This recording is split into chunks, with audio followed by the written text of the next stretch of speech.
The only thing which is important to the Skull and Bones is their goal of a new world order. In conjunction with this understanding, remember one other secret society belief, and that is the ends justify the means.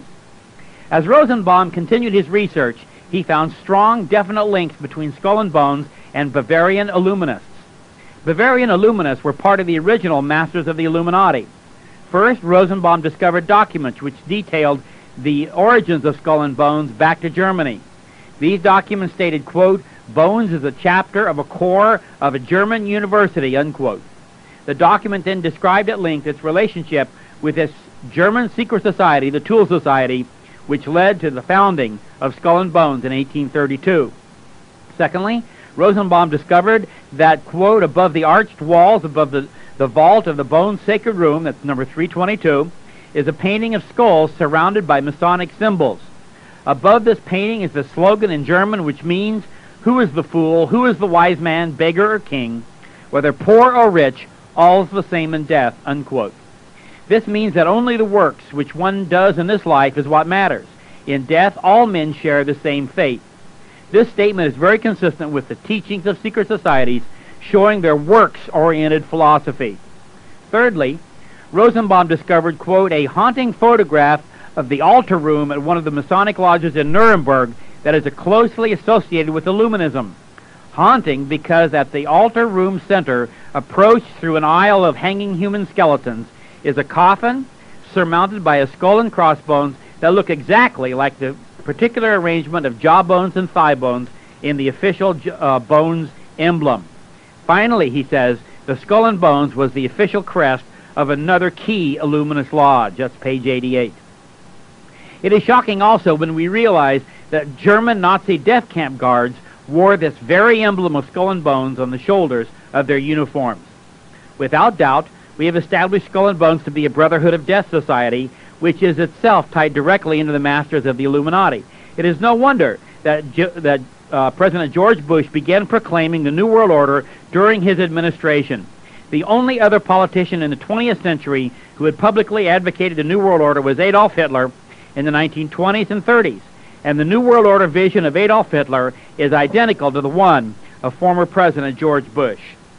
We have studied the common philosophical and religious links between the German Thule Society and the American Skull and Bones. We now need to study the historical results of the attempt of the Thule Society to establish a New World Order. After the Thule Society selected Adolf Hitler to be their leader of the New World Order, they faced the problem of practical implementation of the goal. They realized that their plans for world domination required control of military power of Germany. However, the military was controlled by those holding political power, and Germany at the time was a democracy.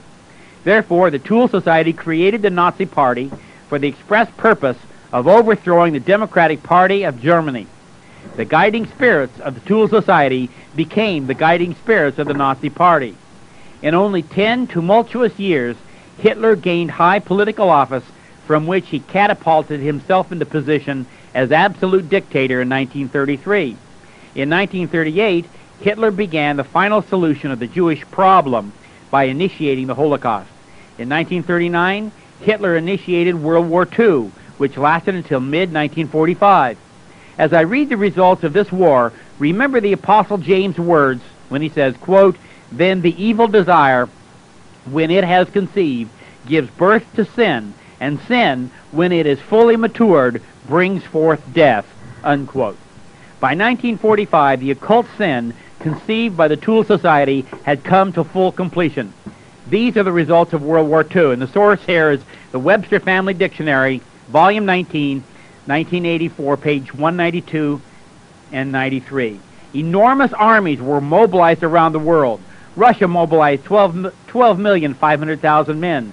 America, 12,400,000 men. Germany mobilized 10 million men, and Japan, 6 million. France, 5 million. Britain, 4,700,000 men. Italy mobilized 4 million men.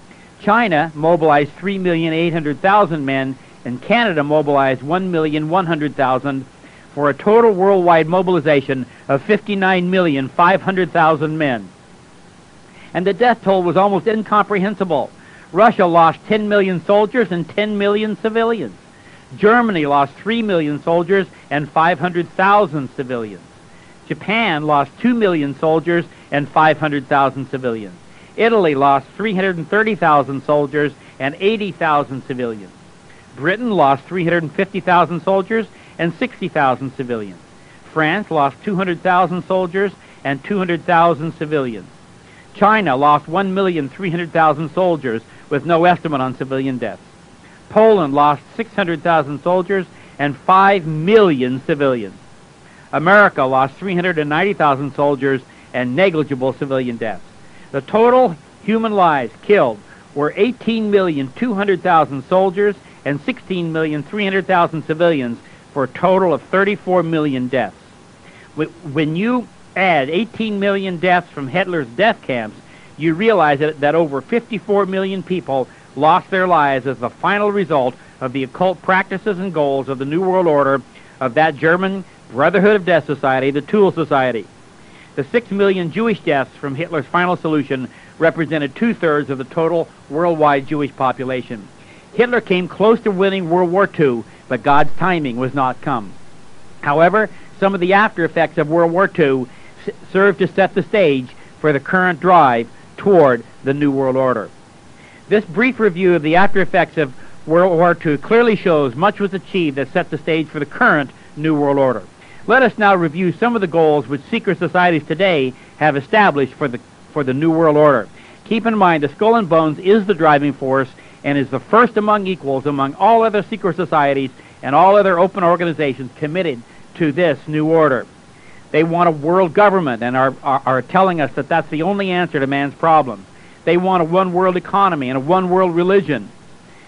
Man's evil actions historically are ascribed to his divisions into many different religions according to their thinking.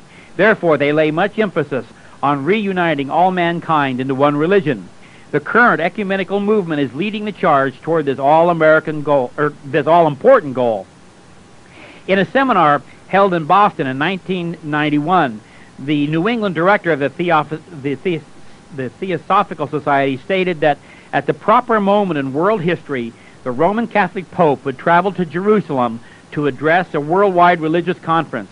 In his speech, he would declare all the world's religions to be united into one with himself as their head.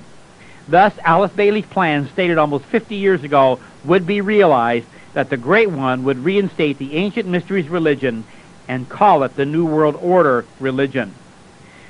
One of the most basic plans after the New World Order is established is to reduce the world's population from its present 6 billion people to 2 billion within a few years. Thus, birth control and abortion are clearly identified as necessary to begin to reduce population. Our current emphasis on man's supposedly devastating effects upon the earth, upon global warming and pollution are all designed to convince people that only united, drastic action from a United Nations can save this planet from collapse. How can this drastic action be achieved within only a few short years? The basic answer is war. Bailey, in her book, The Externalization of the Hierarchy, states that the atomic bomb will be turned over to the one world government and will be used against any nation who refuses to go along with the New World Order. Bill Cooper, in his book, Behold a Pale Horse, quotes a document from the Bilderberger Secret Society, an offshoot of Skull and Bones. He says, quote, "Since most of the general public will not exercise economic restraint, we must take control of the world by the use of economic silent weapons in a form of quiet warfare and reduce the dangerous levels of consumption of the world to a safe level by a process of benevolent slavery and genocide," unquote. That's page 49. How could anyone ever think of slavery and genocide as being benevolent? This was the precise thinking of Hitler as he was planning his New World Order. He was going to get rid of, he was going to rid the world of all the undesirables by benevolent warfare. We reviewed the horrible results earlier in the program of World War II. However, these figures will pale in comparison with the planned deaths of 4 billion people. At this point, you may protest that the drive to the New World Order is being achieved peacefully. This is true, and when it is fully achieved, will fulfill biblical prophecy which states, quote, "When people are saying all is well and secure, and there is peace and safety, then in a moment unforeseen destruction, ruin, and death shall come upon them, and no one shall escape." That's 2 Thessalonians 5:3. So the peace you are seeing now will instantly someday give way to all-out war.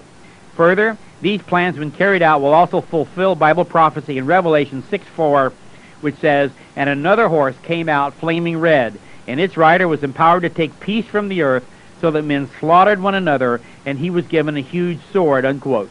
Thus we see that the New World Order goals of the secret societies, chief of which is Skull and Bones, when completed, will fulfill many Bible prophecies. The time is really getting very short.